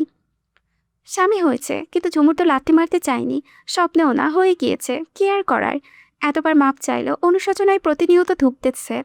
আর কি করতে হবে? ঝুমুরের অভিমানী রক্তিম চোখ দুটো টলমল করে উঠল, অথচ মুখ দিয়ে মিনমিনিয়ে গলায় বেরোনো কথাগুলো শুনে শান্ত নির্বিকার মুখে আমাবস্যা নামল। রাস্তাঘাটে গাড়ি পার করে ওসব লোচ্চামি করার মতো জীবনসঙ্গী চাইলে অমন মেয়েই না হয় বিয়ে করতো। যে যেমন তার তোর পার্টনার তেমন খুঁজে নেওয়া উচিত। আমার মতো অবলা মেয়ের জীবন নষ্ট করে কি আনন্দ পেল? কি দোষ করেছিলাম আমি? আমি কেন? পোড়া কপাল আমার। শান্ত তাতে দাঁত পিষল। ইচ্ছে তো আছে তার করেছে এক্ষুনি গাড়িটা পার করে 3 ফুটের মেয়েটার কানের নিচে তুখা লাগাতে, কিন্তু না, সে তা করবে না। ঝুমুরকে সে ঝুমুরের চেয়েও ভালো করে চেনে, জানে গোটা মেয়েটাকেই তো তার মুখস্থ। এমন ইচ্ছে করে বলেছে, ইচ্ছে করে জেনে বোঝে চাচ্ছে তাকে টিগার খাওয়াতে, যেন সে রিয়াক্ট করে, কথাবার্তা বলে। তা তো শান্ত করবে না, আর একটু বাঁচবে। কত বড় স্পর্ধা, স্বামীর মুখে লাথি মারে শিক্ষা তো ভালোভাবে দিয়েই ছাড়বে। কয়েকদিন বাড়ি ফেরার পরিকল্পনাই ছিল না তার, কিন্তু গতকাল রাতে হঠাৎ করে বস জানালো ঝুমুরকে মির্জা ভবনে নিয়ে আসতে। শান্ত আর প্রশ্ন করেনি কোনো, কারণ তার ধারণা আছে ম্যাডাম ব্যতীত আর কার জন্য। গ্রামে তো এই দুটো মেয়ে লোকের বেশ ভালো ভাব হয়েছিল। ভাবি ডেকে ডেকে মুখে ফানাফ তুলে ফেলেছিল। শান্ত নাক ফুলিয়ে তাকালো। 3 ফুটের ব্যাটারি টলমলে চোখে চেয়ে আছে কোলের উপরে রাখা নিজের হাত দুটোর উপরে। চালকের বংশের একটা লাল টুকটুকে জামদানি শাড়ি, সাথে সোনার বালা পড়েছে 2 হাতে। নতুন বউ সেজে শান্তর সামনে ঘুরলেই বুঝি শান্ত রাগ নিভে যাবে, গলে হবে বুঝি সে পানির মতো। সে কি ছোচা, ছোচা বেড়াল? এত ঠুনকো তার রাগ? শান্ত মানছে ঠুনকো, এই মেয়ের সামনেই। মনোযোগ কোনোভাবে রাস্তায় থাকছে না, ঘুরে ফিরে আছড়ে আরে বাড়ি বাড়ি চলে যাচ্ছে মিষ্টি দেখতে তার বউয়ের দিকেই। ইস, অপরদিকে তখনও ঝুমুর অভিমানিত চলি তোতা পাখির মতো আউড়ে যাচ্ছে। মামাকে কল করে বলবো আমাকে নিয়ে যেতে। তিনি আর জানেন না শহরে থেকে থেকে তার ছেলে নষ্ট হয়ে গিয়েছে, রুচিরও পরিবর্তন হয়ে গিয়েছে। আমার মতো গ্রামের মেয়েকে তার মনে আর ধরে না, ধরলেই বা কিভাবে? অমন লুচ্চা মার্কা কর্মকাজ তো আমাকে দিয়ে হবে না। শান্ত বড় করে শ্বাস টেনে নিল, নিশ্চিত খোদ তার পরীক্ষা নিচ্ছেন এই 3 ইঞ্চি খানিক মেয়েকে দিয়ে। মম, মাম্মা, মা, ম। সত্য ঘুম ভাঙার রীতি বিড়ালের মতো মাও মাও ধরনের ডাকখানা গলায় আটকে গেল হঠাৎ করেই। সিঁড়িতে এসে থমকে গেল বাচ্চার পাচোরা, পুতুলের মতো চোখজোড়া বড় করে চেয়ে থাকলো এক দৃষ্টে। গ্রাউন্ড ফ্লোরে পিনপত নীরবতা বয়ে যাচ্ছে। লিভিং রুমের সোফায় বেকুড়ে ঘুমোচ্ছে আদিল রোজা। রোজার পাতলা শরীরটা তখনও এক প্রকার পিষে আছে আদিলের মন ভারী পুরুষালী শরীরের নিচে। রীতি আর ডাকলো না, শব্দও করলো না, ওভাবে চেয়ে থেকে টুকি টুকি করে নিঃশব্দে সিঁড়িগুলো বেয়ে নেমে এলো। খুব কাছ থেকে কিছুক্ষণ বাবা মায়ের অমন চমৎকার মহব্বত দেখে কি বুঝলো কে জানে। হঠাৎ হাতে মুখ চেপে মুচকি হাসতে থাকলো নিঃশব্দে। এক পর্যায়ে কার্পেটের উপরে থাকা পাতলা সিঙ্গেল কম্পিউটারটা তুলে নিল হাতে, ওটাকে মেলে দিতে চাইলো বাবা মায়ের উপরে। তখনই ভাঙলো আদিলের ঘুমটা। মাথা তুলে তাকালো, নিজের কার্বন কপির দিকে দৃষ্টি যেতেই থমকালো ধূসর চোখ জোড়া। রীতি আনন্দে ভেসে যাচ্ছিল। যেই মুখ খুলবে আদিল ছুটে আঙ্গুল ছুঁয়ে বোঝালো শব্দ করতে না। রীতি বাবার ইশারা বুঝে নীরবে গাল ভরে হাসতে ছটফট করছে কেমন। আদিল দুহাত ভর দিয়ে ভীষণ সতর্পণে নিজেকে ওঠালো রোজার ওপর থেকে। রোজা যেন অতি স্বস্তি পেয়েছে ভীষণ, কেমন ঘুমের করে গঙ্গিয়ে বড় করে শ্বাস টেনে নিল। আদিল দাঁত দিয়ে ঠোঁট কামড়ালো, চাপটা বানিয়ে ফেলেছে বেচারিকে। রোজা পাশ ফিরে আরও গাঢ়ভাবে ঘুমোচ্ছে। সোফা থেকে নেমে আদিল মেয়েকে কোলে তুলে নিল ঝটপট করে। রীতি 2 হাতে ঝটপট বাবার গলা জড়িয়ে ধরেছে, মুখের দিকে তাকিয়ে হাসতে ফিসফিস করে ডাকলো ড্যাড। আদিল মেয়ের গালে ঠোঁট ডুবিয়ে আওড়ালো বোকার মতো হাসতো কেন? বলতে বলতে কদম বাড়িয়ে দরজার দিকে। রীতি পাখির মতো কিচিরমিচির করে গেল বাবার কানের কাছে। হাসবো না, মাম্মাম একদম ছোট হয়ে গেছে। আদিল ভ্রু তুলল, ছোট? রীতি কিছুক্ষণ ভেবে গানে ব্যক্তির মতো আওড়ালো, ম্যাম চ্যাপটা হয়ে গেছে, তুমি কত বড়। মেয়ে তার কি বুঝিয়েছে তা বুঝেও আদিলের অভিব্যক্তির আহামরি পরিবর্তন হলো না, বরাবরই তার ভীষণ চামড়া মোটা। এইসব আবার তোমার মমকে বলো না কেমন? রীতির সরল প্রশ্ন। কেন বলবো না? আদিল নির্বিকার মুখে বোঝালো, তোমার মম লজ্জায় ফানুষের মতো চুপসে যাবে। Do you want that? Riti দ্রুত বলল, no I don't, but mom লজ্জা কেন পাবে? তোমার মম লাজুক তাই। মম লাজুক কেন? বিকজ তুমি লাজুক তাই? লাজুক না তাই? মেয়ের এবড়ো থেবড়ো যুক্তির সামনে আদিল বেশ স্বাভাবিক, তাই? তাই লাজুক না, তাই মম অনেক লাজুক, কারণ তোমার লাজুকও মমের কাছে। তাহলে মমের কাছে দুজনের লাজুক, তাই মম ভীষণ লাজুক, রাইট? আদিল মেয়ের চঞ্চল মুখে চুমু বসিয়ে তার ভীষণ বুদ্ধিতে মেলানো অঙ্কের সুরে সুর মেলালো, রাইট মাই ব্রিলিয়ান্ট চাইল্ড। রীতি খিলখিল করে হাসলো বাবার প্রশংসায়। বাহিরে আজ শটান দেহে দাঁড়িয়ে আছে ক্লান্ত ধ্রুব, তারা ফিরেছে সকাল সকাল। আদিলকে দেখেই উপস্থিতির সবগুলো বডিগার্ড সুর মিলিয়ে বলল, গুড মর্নিং বস। আদিল মাথা তোলাতেই তার কোলে থাকা রীতি ক্লান্ত ধ্রুব এলেনকে দেখে কৌতূহলে কণ্ঠে প্রশ্ন করল, bodyguards uncles, did you know my dad has no লাজুক? ধ্রুব বুঝল না, একবার বসের নির্বিকার মুখের দিকে তাকিয়ে আরেকবার রীতির মুখের দিকে তাকালো। অন্যদিকে এলেন ভীষণ স্বাভাবিক গলায় বলল, yes princess, and I also don't have লাজুক। ক্লান্ত মাথা দুলালো। লাজুক is afraid of us princess. সবার নির্বিকার চোখে মুখের জবাব শুনে ধ্রুব আহম্মক হয়ে গেল। বলল, কি নিয়ে কথা হচ্ছে বুঝতে পারছি না আমি। রীতি বোঝালো, ড্যাড লাজুক না। ধ্রুব অন্যমনস্ক ভঙ্গিতে জোরালোভাবে মাথা তুলিয়ে সম্মতি জানিয়ে বসল। তা তো জানি, বস হ্যাজ নো শেম। আদিল কার পাকিয়ে তাকালো। ব্রো নাড়াতেই ধ্রুবর গলা শুকিয়ে এলো, আত্মা কেঁপে উঠল। দ্রুত নিজের গালে নিজের চর বসালো শব্দ করে। আদিল দৃষ্টি ফিরিয়ে আদেশ জুড়ে গেল, আওয়াজ নিচ্ছে। তোমাদের ম্যাডাম ঘুমোচ্ছে। And for now don't cross this threshold. সবাই একসাথে আওয়াজ করে সম্মতি জানায়। আদিল মেয়েকে নিয়ে পুনরায় প্রবেশ করেছে ভেতরে, পেছনে ফেলে গিয়েছে প্রায় মরতে বসা ধ্রুবকে। বস যেতেই ও বুক ধরে হেলে পড়েছে ক্লান্ত শরীরের ওপরে। গালে ঠোঁটের লাগাতার কিছুর ঠোঁটের মিষ্টি স্পর্শে রোজা ঘুম ভেঙে গেল। চোখ মেলিয়ে দেখলো মুখের সামনে ছোট্ট একটা মুখ। চোখ বুঝে সামনে রক্তিম ঠোঁট দুটো ছোঁয়াচ্ছে গাল জুড়ে। রোজা সত্য ঘুম ভাঙা চোখ দুটো তখনও লালচে, ঠোঁট ছোট হয়ে আছে। ওভাবেই হাসলো, শরীরটা টেনে বুকে মিশিয়ে ফেললো। এলোমেলো চুল বুলিয়ে আওড়ালো, কখন উঠেছে আমার মা? ঘুম হয়েছে ভালো? আমি উঠেছি 7:30-তে। Now it's 11:30। আর দেখো কে এসেছে মম। রোজা চমকে গেল সময় শুনে। ধরপড়িয়ে উঠতে চাইলে খেয়াল করলো শরীরটা অবশ লাগছে। মনে হচ্ছে বড় একটা ট্রাক তার ওপর দিয়ে গিয়েছে। পাশ ফিরে আবারও চমকালো। ঝুমুর ভীষণ ভদ্রভাবে বসে আছে, তার দিকে চেয়ে মিষ্টি করে হাসছে। রোজা আনন্দে বলে গেল, তুমি কখন এলে? ঝুমুর কিছুটা কুণ্ঠিত বোধ করলেও আমার অজানা শহরে রোজাকে আপনি ভেবে নেয়। বেশিক্ষণ হয়নি। রোজা আশ্চর্য না হয়ে পারে না। আমাকে ডাকবে না? রীতি জানালো ঝটপট। ডাকতে নিষেধ করে গিয়েছে যে। রোজা হতবাক। দেখলো মরিয়ম বেগম একপাশে দাঁড়িয়ে আছেন, সাথে বাড়ির আরও লোকজন আছে। এত বেলা ধরে সে এখানে পড়ে পড়ে বেহুশ হয়ে ঘুমোচ্ছে, আর কেউ তাকে ডাকেনি, একটা শব্দও করেনি। আশ্চর্য। রোজা উঠে এসে ধরলো ঝুমুরের হাত। কেমন আছো তুমি? ব্রেকফাস্টে হয়েছে? বলতে বলতে রোজা তাকালে মরিয়ম বেগমের দিকে। ভদ্রমহিলা দ্রুত মাথা তুলিয়ে বললেন, ব্রেকফাস্টে অনেক কিছু করেছি ম্যাম, সার্ভ করবো টেবিলে। রোজা মাথা তুলিয়ে বলল, করুন আন্টি। ঝুমুর একটা শব্দ উচ্চারণ করতে পারল না। রোজা বলে গেল, তুমি বসো ঝুমুর, আমি চট করে ফ্রেশ হয়ে আসছি। একসাথে ব্রেকফাস্ট করব, তারপর অনেক গল্প করব। ঝুমুর মাথা তোলালো। উজ্জ্বল চোখে তাকাতে হাসলো রোজা। একা একা থেকে তার একদম দম বন্ধ হয়ে আসছিল। রোজা রীতিকে নিয়ে সিঁড়িতে হলো দ্রুত। রুমে গিয়ে নিজেও ফ্রেশ হয়ে কাপড় চোপড় পরিবর্তন করে রীতিকেও পরিবর্তন করালো। মেয়েকে নিচে নেমে এলো ঝটপট। বেশিক্ষণ ঝুমুরকে বসিয়ে রাখেনি। ব্রেকফাস্ট করলো তিনজন মিলে। ব্রেকফাস্ট শেষ করে বসলো লিভিং রুমে। মুখোমুখি বসে প্রথমেই রোজা জিজ্ঞেস করলো, দাদিমা কেমন আছেন? ঝুমুরের হাসি কাড়া হলো মুহূর্তে। মনের অস্বস্তিটুকু পুরোপুরি চলে গেল। কিছুটা সংকোচবোধ কাজ করেছিল এতক্ষণ। দাদিমা ভালো আছে। তোমাকে কত মিস করেছি ভাবি জানো না। বারবার বলছিল তোমাদের কথা। মরিয়ম বেগম কফি করে আনলেন দুমক। রীতির জন্য 1 গ্লাস উষ্ণ দুধ। ঝুমুর কফির মগ নিয়ে চুমুক বসালো। রোজা নিজের কফিটা নিয়ে রাখলো টি টেবিলের ওপরে। প্রথমে কোলে বসা মেয়ের হাতে দুধের গ্লাস দিয়ে ওকে খাওয়ালো দুধটুকু। ঝুমুর মুগ্ধ চোখে দেখে গেল দৃশ্যটা। রীতিকে দুধ খাওয়ালো। অবশেষে কফির মগে হাতে তুলে নিল রোজা। বাকিরা সবাই ভালো আছে। আর সুপ্তি, ও কেমন আছে? সবাই ভালো আছে। সুপ্তি তোমায় কি ভীষণ মিস করেছে জানো। গতকাল কথা হয়েছিল, হলো না। আফসোস করছিল। যাচ্ছে ঢাকা আসতে, এলে তোমার সাথে দেখা করতে চাইবে, তখন নিয়ে আসবো। রোজা হাসলো। তা আবার জিজ্ঞেস করতে হয়? আলবাত আনবে। এবার তোমার কথা বলো, নতুন বউ। মুখটা আমার শুকনো লাগছে কেন? রীতি ইতিমধ্যে মায়ের কোল থেকে নেমে গিয়েছে। ড্রয়িং রুমে গিয়ে উবুক হয়ে শুয়েছে কার্পেটের ওপরে। আঁকিবুকি করছে এতে। রোজার মুখে ঝুমুরের মুখটা মলিন হয়ে এলো। তা দেখে রোজা সচেতন হয়। কি হয়েছে বলো?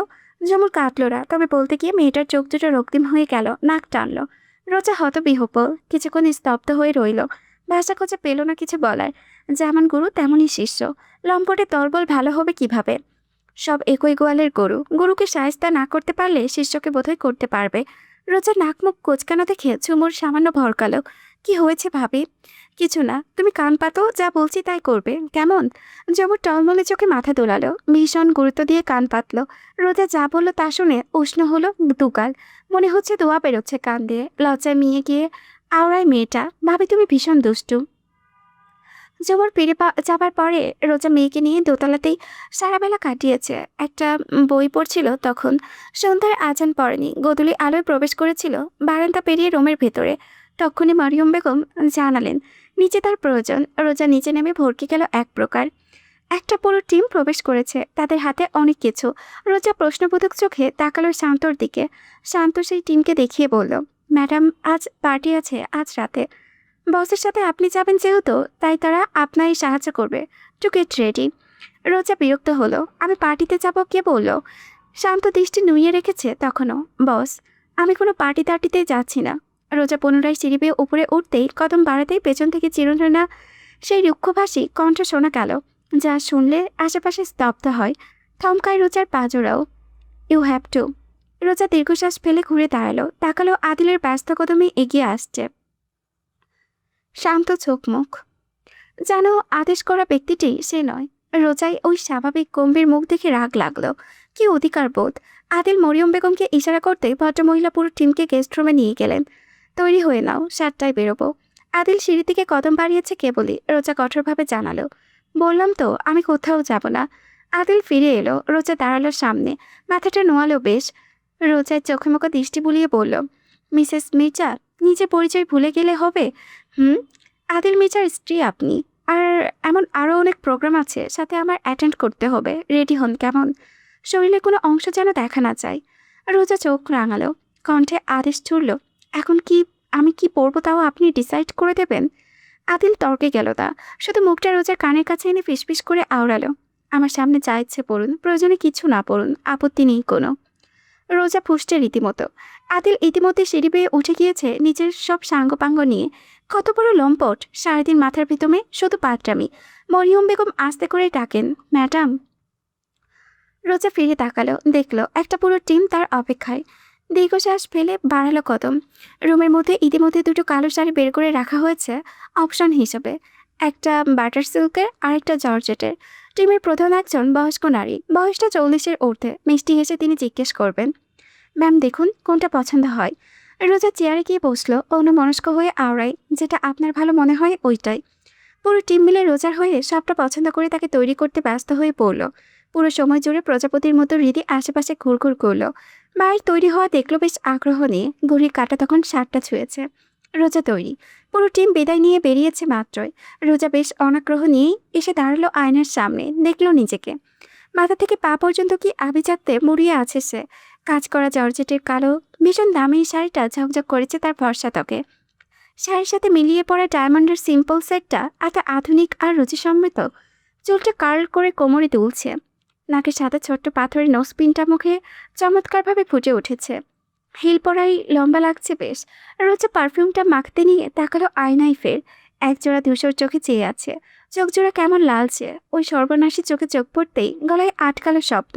শব্দটা পারফিউমটা পড়ো জমিনে চূর্ণ বিচূর্ণ হলো মুহূর্তে। রোজা কুণ্ঠিত হয়ে সরতে পারল না, না পারে ফিরে তাকাতে। আদিল চোখের পলকে কাছে এসে দাঁড়ালো, ভীষণ কাছ থেকে দেখলো। শ্বাসকষ্টে থাকা রোগীর মতো বরাবরে শ্বাস টেরেছে। রোজা শিউরে উঠল, মুখ ঘুরিয়ে রাখলো। আদিল চুলে মুখ গুজে দিয়েছে, so irresistible right now, I just want to renew in the most tempting way. Roza দুহাতে আদিলের বুকে ঠেলে সরাতে চাইলে আদিল নিজেই সরে আসে, বেরিয়ে আসে রুম থেকে। এখানে আর কিছুক্ষণ থাকলে অঘটন একটা ঘটেই যাবে। রোজা দেওয়াল ধরে দাঁড়িয়ে থাকলো অনেকটা সময়। মরিয়ম বেগম ডেকে পেরিয়ে এলো এক পর্যায়ে। রীতি দাঁড়িয়ে আছে, মরিয়ম বেগমের হাত ধরে দাঁড়িয়ে আছে। ভীষণ কাতর চোখে চেয়ে বলে, মম দ্রুত এসো। রোজার কাছে গিয়ে মেয়ের কপালে চুমু খেয়ে প্রতিশ্রুতি জানালো, যাবো আর আসবো, তুমি অপেক্ষা করবে না ওকে, দ্রুত ঘুমোবে। শান্ত ডাকলো, ম্যাডাম। রোজা মেয়ের মাথায় বুলিয়ে শ্বাস টেনে নিল ভেতরে। অবশেষে কদম বাড়ালো।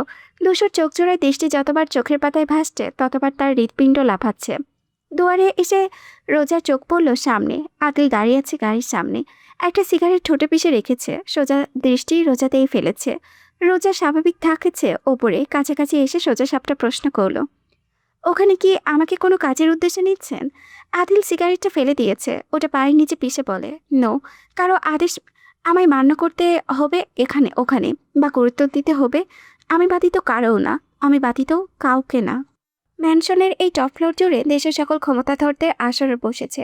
কম করে হলেও আজ এই ফ্লোর জুড়ে ৪৫ জন মানুষ হবে। এখানকার পরিবেশ ডেকোরেশন পুরোপুরি ভিন্ন বাকি দুটো ফ্লোর থেকে, যেখানে হৈহুল্লোড় বিয়ের আমেজের স্পর্শ বয়ে যাচ্ছে। আর এই টপ ফ্লোরে থমথমে নীরবতা ক্ষমতার বহিঃপ্রকাশ ঘটেছে। ডেকোরেশনটাও ভীষণ নিখুঁতভাবে সাজানো হয়েছে। রাজকীয় সোফাটায় বসে আছে দেশের দুজন উচ্চবর্গের পুরুষ। একজন আইনমন্ত্রী আব্দুল, পাশে তার রূপবতী স্ত্রী, বয়স কম, এই তো এই মাসেই তৃতীয় স্ত্রী রূপে কবুল পড়েছেন। মদের গ্লাসটা নাড়িয়ে চাড়িয়ে ভদ্রলোকটুকু দুষ্টু ইশারা করে আওড়াচ্ছেন। শুনলাম আদিল আসবো, ওই ২ নাম্বার বউ নিয়া। দিকপল চ্যাটার্জি তখনও পুরোপুরি নিশ্চিত নন। আদিল মির্জার মতিগতি বোঝা বড় মুশকিল, তবে তার মন বলেছে আসবে। সম্ভাবনা আছে 55%। আর মন্ত্রী সাহেব ২ নাম্বারে কি বলা যায়? সবার জানা আদিল ওই বিয়েটা কখনো মানেইনি। বিয়ে করেছে ব্যবসায়িক লেনদেনের কারণে। আব্দুল মান্নানের পাশেই বেশ খানিকটা জায়গা নিয়ে যে ভদ্রলোক বসে আছেন তার বয়সটা ৪০ ছুঁয়েছে অনেক আগেই। মাথায় তেমন চুল নেই, অল্প কিছু যা আছে সাদা হওয়ার সাথে। তিনি বর্তমানে স্বরাষ্ট্রমন্ত্রী মহিউদ্দিন আবেদিন। লাল রঙের একটা আঙ্গুরফল মুখে পুরে ডান ভ্রু তুলে প্রশ্ন করেন। ছেলেপেলেরা বলতেছে ওই নাকি দেওয়ানা হয়ে গেছে, কঠিন প্রেমে মজেছে। দিকপল চ্যাটার্জি চোয়াল চুলকে একটু ভাবলেন। কি ভাবলেন কে জানে, চিন্তা ভেবে চিনতে আর মুখ খুললেন না। নীরবে শুধু সিগারেটটা ঠোঁটে চেপে রাখেন। প্রত্যুত্তরে কথা বলল পুলিশ আইজিপি কাউসার আহমেদের ভাগ্নে সিয়াম, যে ঠিক বা দিকটাই বসেছিল। কোলে পাতলা করণে সুষ্টি নারী, তার উন্মুক্ত কাঠটা জড়িয়ে দাঁত দিয়ে কামড় বসালো বৃষ্টির ইঙ্গিতে। আদিল মির্জার মতো কাউকে প্রেমের ভাতে যেই নারী ফেললো, সে কতটা লোভনীয় আমি দেখার জন্য এক্সাইটেড। দিকপল চ্যাটার্জির চোয়াল শক্ত হয়ে এলো, তাকালেন সিয়ামের দিকে, অসন্তুষ্ট কণ্ঠে সতর্ক করলেন। ভাগ্নে, তোমার এই গুরুজন হিসেবে একটাই সাজেশন দেই, বিশুদ্ধি আনো নিজের ভেতর। কার সাথে লাগতে গেলে চিন্তা ফিরতে আসতে পারবা তার একটা ম্যাথ করো। ওই ধরলে তোমার বাঁচানোর মতো শক্তি কারো আছে কিনা আমার এতে সন্দেহ আছে। পরিবেশটা শীতল হয়ে উঠল মুহূর্তে। সিয়ামের চোয়াল শক্ত হয়ে আছে, রাগে ফুসছে রীতিমতো। সে ভুলেনি কতবারই মারধর, তা ঘা হয়ে আছে এখনো। দিকপল চ্যাটার্জির কথাবার্তায় ওই ঘাতে লবণের ছিটেপোটা পড়ল। পরিস্থিতি স্বাভাবিক করলে আব্দুল মান্নান সাহেব হেসে বললেন, ভাগ্নে, পৃথিবীতে মায়ার অভাব আছে নাকি? মারতেই না চাইলে এক্ষুনি চোখ মন সরিয়ে রাখো। আদিলের জিনিসে নজর দিও না, ছোট মানুষ তুমি, ওরা চিনোই না এখনো। হেভি ডেঞ্জারাস মাল, খাইয়া লইব তোমারে। সিয়াম কিছু না বললেও তার চোখে মুখের অভিব্যক্তি অনেক কিছু বলে দিয়েছে, বোঝাই যাচ্ছে তাদের কথাবার্তা কানে তোলেনি। দীর্ঘশ্বাস ফেলল আব্দুল মান্নান। কিছু একটা মাথায় আসতেই ভদ্রলোক হাত বাড়িয়ে জিজ্ঞেস করলেন, শুনলাম কোম্পানির এখন ব্যাংক ডাইরেক্টর পদে দাঁড়িয়েছে। মাথার উপরে বাবার মেডিকেল রিজে বলছে ছোট ভাই, বাবার চিকিৎসা তার চেয়ে চলমান ছোট। রোজের সামনে এসে দাঁড়িয়ে নিচের দিকে তাকিয়ে অনার্সে পড়ুয়া মেয়েটা বাবা মায়ের বড় সন্তান। আদিল মির্জার এই জিতার দায়িত্ব এলো কাঁধে। পাশে একটা খেলা দেখবো, পুরোপুরি কাজে রাষ্ট্র মাথা নাড়লেন। আদিলের ওয়াই একটা পর একটা ছোট কোটা সব রকম সাথে আটটা পরিবারে পেয়ে আর রিনারে চিনোস শেষে একটা দীর্ঘশালা রয়ে গিয়েছিল একটা আউট ম্যানেজার হিসেবে। আদিল দেখে শুনে রয়্যাল লাইফ ও নতুন বউকে দেখে বেশ ভালোই ছিল, তবে ঠিকঠাক পোষা ছিল তাকালো। যত দিন যাচ্ছে মনে কথাগুলো লুকিয়ে যত আওড়ালো, সে সময় কতটা টানা পড়েনের ভেতর দিয়ে গিয়েছে তার জীবনে। তা আজ তার মনে মনে গালি দিল বড় খাটাসগুলোকে। তারপর মজা দেখতে তারপর একটা ম্যাজিক নিজেরা পার্টি করে দেখে জাদুকরি স্পট শেষে নতুন মন কাটারিয়ে খাওয়ার মানে কি? এক অবিশ্বাস্য সওদাগরকে এই দাওয়াতি করেনি, এক করেছে দেখাশোনা করতে হবে। নিজের চাপার কথা লুকিয়ে রাখতেন, কোনো বিনিময়ে চড়া বেতন তাকে দেওয়া হবে। বডিগার্ড এগিয়ে এসে তখন অবশ্য আপন মনে হেসে চর্চা করেছিল, ছেড়ে ওঠে তার হবে। আব্দুল মনে মনে তিরস্কার করেছিল, বলে ফেললে দেখভাল করলে ১২,০০০ দেবে কিংবা বেশি ধরে নিল সে। এতটুকুতেই রোজার পোষাবে নাচে। নিজের পুরো পরিবার তখন তার উপার্জনে কোনো রকমে চলছে। বাবার ঔষধের পাতিতেই একটা বড় অঙ্কের টাকার প্রয়োজন পড়ে, কিন্তু তখনই সে শোনে 55,000 এক মাসে। আমাদের আপনার যোগ্যতাটুকু দেখেন, প্রয়োজনে বাড়ানো হবে। ওই বাক্যটুকু রোজার দুনিয়াটা তুলে উঠেছিল। সত্যি বলতে তখন রোজা শুধু এত বড় বেতনটাই দেখেছিল, পরিণতি ভাবেনি, ভাবতে চায়নি হয়তোবা। এত বড় অঙ্কের বেতন কেন দেওয়া হচ্ছে সে কালো ওদেরটা পুরোপুরি অগ্রাহ্যই করে গিয়েছিল। আসলে ভাবার মতো অবস্থায় তো সে তখন ছিলই না। এখন এই পর্যায়ে এসে যখন আগের স্মৃতিগুলো বিচরণ চালায়, কেমন যেন ধোঁয়াশা ধোঁয়াশা লাগে। মনে হয় দু চোখের ওপরে কুয়াশার তীব্র প্রলেপ ছড়িয়ে রাখা হয়েছে। মন বলেছে ওই সময়টাতে আসা ওই কাজের প্রস্তাব আর অমন চওড়া বেতন কোনো কাকতালীয় ঘটনা না, বরঞ্চ সাজানো গোছানো কোনো প্ল্যান ছিল। নাকি রোজার ভুল ধারণা এটা? অতিমাত্রায় সন্দেহ জেগেছে বলেই কি? জাগবে নাই বা কেন? মানুষটার আচার আচরণ বাধ্য করেছে তাকে। এতটা দুর্বোধ্য মানুষ একজন মানুষ যে ভাবতে ভাবতে রোজার দৃষ্টি পড়ল আদিল মির্জার শক্তপোক্ত মুখের উপরে। হিমালয়ের ন্যায় দাঁড়িয়ে আছে সামনে, চওড়া কাঠ, ঢেউ খেলানো পিঠ তার চোখের সামনে, পরনে কালো থ্রি-পিস স্যুট, বলিষ্ঠ শরীরের অঙ্গপ্রত্যঙ্গ আষ্টেপৃষ্টে জড়িয়ে আছে, মাংসপেশিগুলো ফুলে ফেঁপে উঠেছে। একটা সিগারেটের ঠোঁটে চেপে রেখেছে, যে হাতে তা কালো গ্লোভসে আবৃত। ধূসর চোখ জোড়ায় দৃষ্টি তখনও সামনের পুরুষটার ওপরেই। ঠোঁট নড়েছে, কিন্তু একটার আদেশ করেছে সম্ভবত। রোজার এতটুকু জীবনে মুখোমুখি হওয়া সবচেয়ে বড় রহস্যের স্তূপ।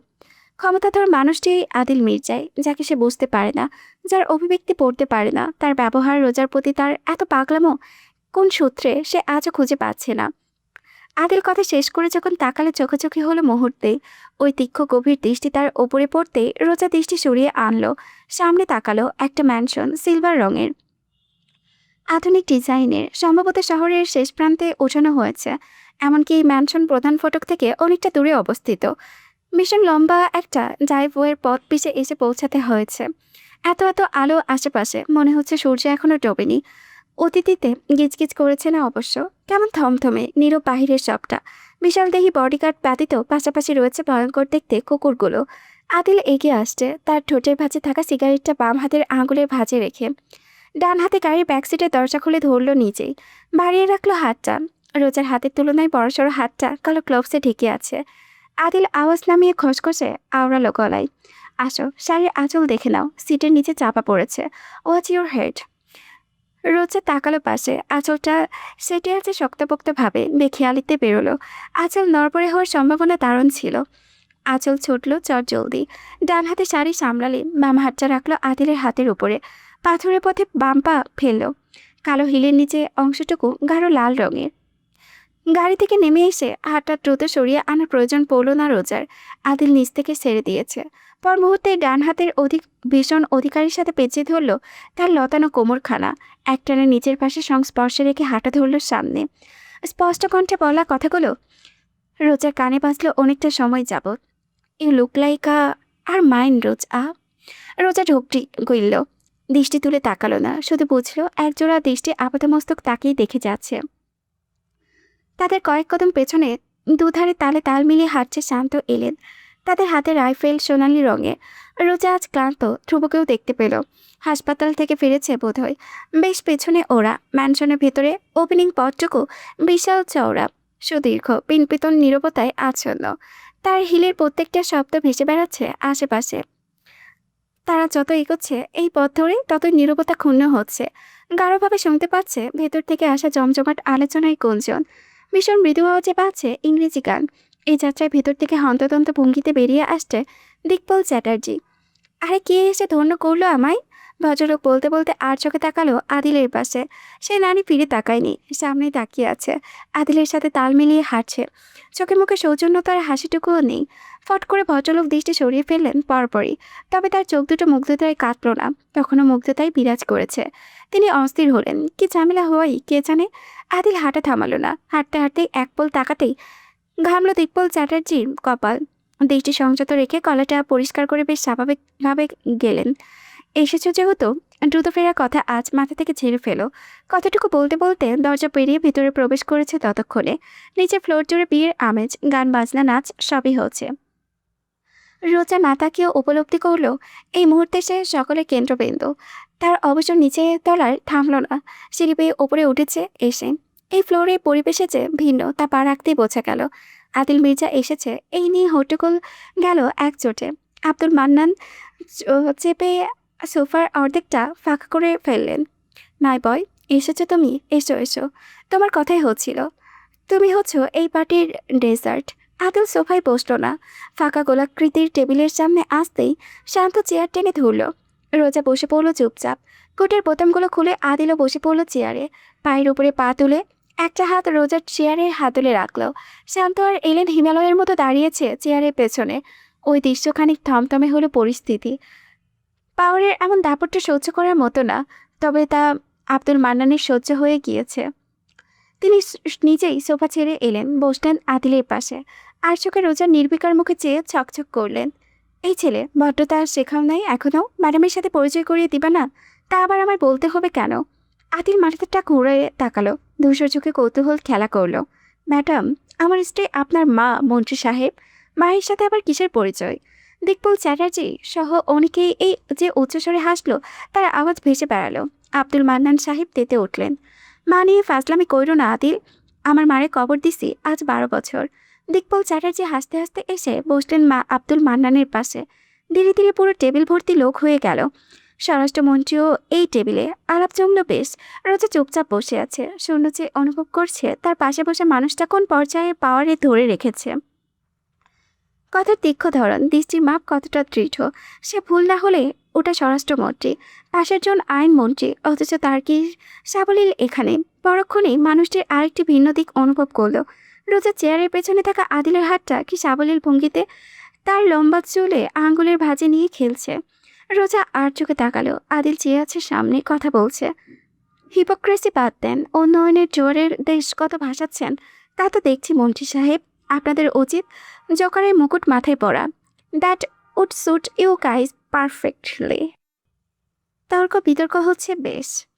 তর্কে একজন অপরজনের উত্তেজিত হলেও রোজার পাশের জন নির্বিকার, শান্ত ভঙ্গিতে কথা শোনাচ্ছে। দিকপল চ্যাটার্জি একটা মদের বোতল এনে রাখলেন তখনই, ভীষণ দামি এবং পুরাতন মদের। ওটা দেখে হইচই পড়ে গেল সবার মধ্যে। দিকপল চ্যাটার্জি আদিলের গ্লাস ভরে দিলেন। রোজারটা মদে ভরতে চাইলে আদিল বাধা দিল। Just a normal drinks for her. Dikpal Chatterjee ইশারায় ওয়েটার এলো তখনই, হাতে ট্রে, মিনারেল ওয়াটার, নরম ড্রিঙ্কস সাজানো। ওয়াটার রোজার পাশে এসে ভালোভাবে দাঁড়াতেই পারেনি। আদিল শক্ত একটানে রোজার চেয়ার সুতোই টেনে এনে গড়িয়েছে তাদের মধ্যকার সামান্য দূরত্বটুকু। রোজা চমকে তাকালো। আদিলের দৃষ্টি তখন ওয়েটারের ওপরে। দৃষ্টি বেশ নির্বিকার দেখালেও মুখ দিয়ে বেরোনো কথাগুলোর ভার অনেক। Maintain your distance boy, otherwise my gun will not miss. Waiter থরথর করে কেঁপে উঠল। শান্ত ছেলেটাকে এক ঝটকায় সরিয়ে আনলো পেছনে। আদিল ফিরল আলাপে। নিচে নর্মাল ড্রিঙ্কস রোজার গ্লাসে ঢেলে এগিয়ে দিল। রোজা শান্ত হয়েছে, সাবলীলভাবে গ্লাসটা হাতে তুলে নিল। আদিল নিজের ড্রিঙ্কসের গ্লাস মুখে তুলতে তুলতে আওড়ালো। তো কি যেন বলছিলেন মন্ত্রী সাহেব? দিকপল চ্যাটার্জি সহ কম বেশি উপস্থিত সকলে চুপ হয়ে গিয়েছে। রোজা তাদের এই ধরনের আলাপ শুনে আর শুনতে পারছিল না। নিচ থেকে গানের আওয়াজ ভেসে আসছে। রোজা গ্লাস টেবিলে রেখে আস্তে করে বলল, বসে থাকতে ভালো লাগছে না। আদিল ফিরে তাকালো। রোজার চোখে মুখে দৃষ্টি বুলিয়ে আওড়ালো, হাঁটবে? নিচে যাওয়া যাবে? আদিল হাতে ইশারায় পেছনে ইশারা করতেই শান্ত মাথাটা ঝাঁকালো। বস, তোর ম্যাডামকে নিচে নিয়ে যা। রোজা উঠে দাঁড়াতেই দিকপল চ্যাটার্জিও উঠে দাঁড়ালেন, বললেন, আমার স্ত্রী শ্রদ্ধ নিচেই, পরিচয় করিয়ে দিই, আপ্যায়ন করবে। রোজা ইতিমধ্যে রুম ছেড়ে বেরিয়ে এসেছে। পেছনে শান্ত ক্লান্তও এসেছে। এখান থেকে পুরো গ্রাউন্ড ফ্লোর দেখা যাচ্ছে। ঝলমল করেছে, অতিথিতে গিজগিজ না করলেও ভালো রকমের মানুষই আছে। দিকপল চ্যাটার্জি আগে থেকে নেমে গিয়েছেন। রোজা চারিপাশটা দেখতে দেখতে ধীরে সুস্থে নামছে। যখন নিচতলায় নেমে এলো, সামনে এসে দাঁড়ালো শ্রদ্ধা চ্যাটার্জি। বয়স অনুমান করা যাচ্ছে না, নিজেকে চমৎকারভাবে ধরে রেখেছেন বোঝাই যাচ্ছে। দিকপল চ্যাটার্জি পরিচয় করিয়ে দিলেন, আদিল মির্জার ওয়াইফ। আশপাশটা দেখেও তাকে অঞ্জলির সাথে পরিচয় করিয়ে দাও। দিকপল চ্যাটার্জি আর চোখে একবার রোজাকে দেখে দ্রুত দৃষ্টি ফিরিয়ে চলে গেলেন। শ্রদ্ধা চ্যাটার্জি হাসলেন মিষ্টি করে, এগিয়ে গিয়ে ধরলেন রোজার হাত।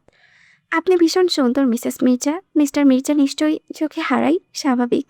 আসুন আমার মেয়ের সাথে পরিচয় করিয়ে দিই। বিয়েটা ওর কিন্তু আগেই হয়ে গিয়েছে। এটা শুধু একটা গ্যাদারিং। রোজা সামান্য হাসলো। আপনি আমার চেয়েও সুন্দর মিসেস চ্যাটার্জি। বয়স ধরা যাচ্ছে না, তাই লাগছে না কি সুইট 16? রোজা শব্দ করে হাসলো। সুইট 16 না হলেও 20 তো লাগছেই। কথা বলতে বলতে তারা এগোচ্ছিল সামনে। হঠাৎ বন্ধ করে রাখা দরজাটা শব্দ করে খুলে গেল। দমকা হাওয়া প্রবেশ করলো একটা দল। সে দলে বেশ কয়েকটা বডিগার্ড। একজন লম্বা চওড়া নারী, কালো বডিকট ড্রেস পরেছে। 8 ইঞ্চের একজোড়া হিল পায়ে হেঁটে এগিয়ে এসেছে। তা সেই হিলের শব্দ স্পষ্ট। শান্তর অভিব্যক্তিতে দারুণ পরিবর্তন এলো। সতর্ক হলো বেশ, হলো ক্লান্ত। রিনা সোজা এসে দাঁড়ালো রোজার সামনে, বেশ কিছুটা দূরত্ব রেখে। গান বন্ধ হয়ে গিয়েছে, আশেপাশ থেকে লোকজন সরে গিয়েছে। দুটো দল সামনাসামনি হয়ে আছে নির্বিকার চোখ মুখে। শান্ত দ্বিধা করলো এক মুহূর্তের জন্য মাত্র, পর মুহূর্তে ঝুঁকে ধীরে জানালো, রিনা সওদাগর, বসের এক্স ওয়াইফ, হৃদির জন্মধাত্রী। রোজা নির্বিকার চোখজোড়া দৃষ্টি এবার তীক্ষ্ণ হলো। রিনার ক্রোধে লাল হয়ে আসেন, চোখের তাকালো নির্দ্বিধায়। পর মুহূর্তেই রিনা চোখের পলক দূরত্ব ঘুচিয়ে এসে চড়ে বসলো রোজার ডান গালে। হঠাৎ আসা সেই চোরের রোজা হেলে তুলে ওঠে, মাথাটাকে বেঁকে পড়ে এক পাশে। চর মেরে রিনা হাত ছড়াতেও পারেনি শান্ত ক্লান্ত এগিয়ে আসতে। তার পূর্বে রোজার হাতটা জ্বরের গতিতে গিয়ে বসে রিনার গালে। একবার নয়, দুবার, ভীষণ দ্রুত গতিতে, চোখের পলকে। শান্ত দাঁড়িয়ে পড়ে ফের, মুখটা হা হয়ে গিয়েছে, ক্লান্ত মুগ্ধ হয়ে আওড়াই। জ্যাম। রিনা হতবিহ্বল, সম্ভবত আশা করেনি পরপর দুটো চর। রোজা চর মেরে হাত ঝাঁকালো, নির্বিকার মুখে বলল, পরিচয় তো দেওয়া হলো না। This is Mrs Mirza, and how about you? Rina এবারে তেড়ে আসার আগেই শান্ত দাঁড়ালো প্রাচীর হয়ে। মিসেস চৌধুরী, আমাদের বাধ্য করবেন না প্লিজ। রিনা নাক ছিটকালো। এই মেয়ের জন্য নিজের পার্সোনাল বডিগার্ড পাঠিয়ে দিয়েছে। বাহ, সরে দাঁড়া। শান্ত সরল না, পেছন থেকে রোজাই বলল, সরে দাঁড়ান শান্ত। শান্ত বেশ বাধ্য, সরে দাঁড়ালো মুহূর্তে। রোজা এগিয়ে এলো দুকদম। রিনা রেগে মেগে আর তেড়ে গেল না। যাকে সে গ্রামের সহজ সরল ভেজা বিড়াল ভেবেছিল, যাকে এক চড় মেরে থরথর করে কাঁপে ভেবেছিল, মেয়েটা তা নয়। বুঝে শান্ত হওয়ার চেষ্টা করলো। আপাতমস্তক নজর বুড়ালো ভালো করে। সেই দিন রাত হওয়াতে ভালোভাবে দেখতে পায়নি, যত দেখেছে তত রাগ কাঁপছে শরীর। তাহলে আদিল মির্জার পছন্দ? Do you know who I am? Roza টানপ্র তুলল। Do you think I will care? Wow! রিনার চোয়াল শক্ত হলো। You should. আমি আদিলের ওয়াইফ। রোজা মাথা ঝোঁকালো। ওয়াজ হবে না? Amira is my child. আমি ওর মা। লজ্জা করে না অন্যের সংসার বাচ্চা নিয়ে গর্ববোধ করতে? রোজার ভেতরে কিছু একটা ভাঙলো বোধ হয়। আমিরার মা, এই কথাটাই তার সহ্য হলো না। পুরো গায়ে যেন আগুন লেগে গেল মুহূর্তেই। ধরফরালো হৃৎপিণ্ড। আমিরার মা শুধু সে। জন্ম দিলেই কি মা হওয়া চাই? হওয়া যায় না। রোজা নিজেকে শান্ত করতে চাইল, ভালোভাবে তাকালো রিনার চোখে। আমিরা, দ্যাট ইজ মাই চাইল্ড। কতটুকু বলে স্পষ্ট দেখল। রিনার চোখে মুখে এই কথার কোনো প্রভাব পড়ল না। রোজার চা বোঝার বুঝে গেল মুহূর্তে। এই মুহূর্তে সে শুধু তার সামনে দাঁড়ানো মানুষটাকে ছাড়খাড় করতে চাইল। চোখ নাড়িয়ে বলল, and that is my husband. Rina চোখ মুখ শক্ত হলো। চোখ দিয়ে কাউকে গিলে খাওয়া গেলে সম্ভবত রিনা তাকে খেয়ে ফেলত। মুহূর্তেই রোজার মনে প্রশান্তিতে ভরে গেল। একে কিভাবে বাঁচাতে হয় তার জানা হয়ে গিয়েছে। বাস, আর কি থামাই। My husband, you can see. খুব পজিটিভ আমার ব্যাপারে। দেশটির আড়াল হলে হাইপার হয়ে পড়ে। রোজা দেখল রিনার কপালে রাগ ভেসে উঠেছে। তিপ্তির করে কাঁপছে মহিলার ঠোঁট জোড়া। হাত দুটো মুষ্টিবদ্ধ হয়ে আছে। রোজা কদম বাড়ালো, শেষবারের ডোজটা দিয়ে দিল।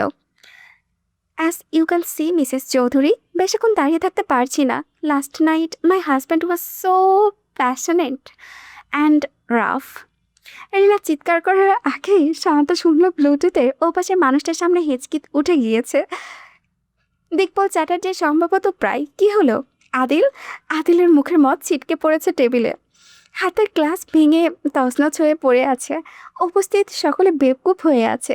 তার চেয়েও বেকুব সব আদিল মির্জা। কানের ব্লুটুথ থেকে ভেসে আসা কথাগুলো তার দুনিয়াটা হড়বড়িয়ে নড়েছে। আল্লাহ, না জানি কোন ডার্ক রোম্যান্স ক্রিয়েট করে এর পরের নাইট। ভাই কেমনে বললো তার হাজব্যান্ড নাকি খুব patient and rough last night. OMG ভাই, এগুলো বলতেও লজ্জা লাগে।